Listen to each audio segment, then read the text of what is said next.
Apa yang lagu yuk. Oh, you came and tucked your way into my heart.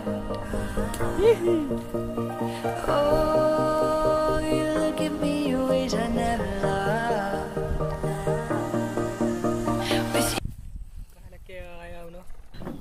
Halo, assalamualaikum warahmatullahi wabarakatuh. Jumpa lagi di channel saya Rusdan. Oke, kali ini kita akan mancing lagi dengan Bang Ayub.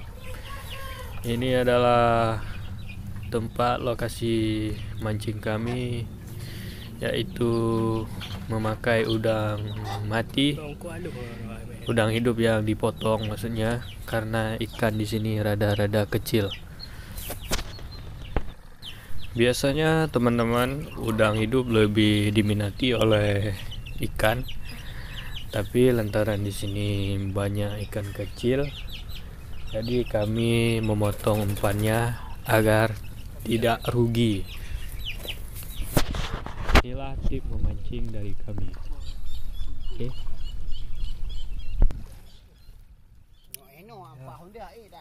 Di lokasi yang berbeda kami menemukan atau mendapatkan ular tembaga. Oh ya teman-teman, ular ini jangan dipegang karena dia sangat agresif.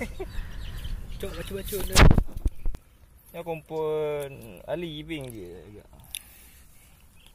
Awak pergilah ke ekor juga. Hati-hati kecil semal. Yo, HDI okey yo. Guys, bing u.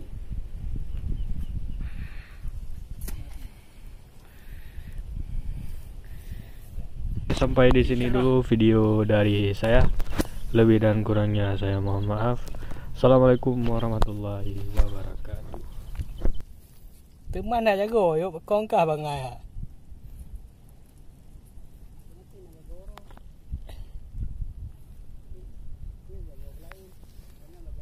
Okey, naik lagi.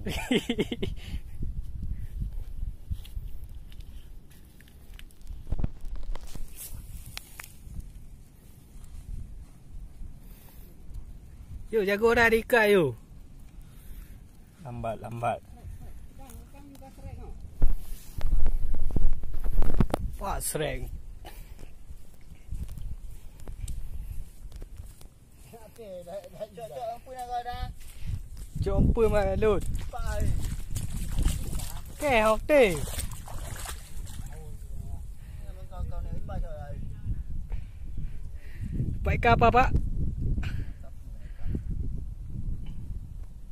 Yo, hana lagak video.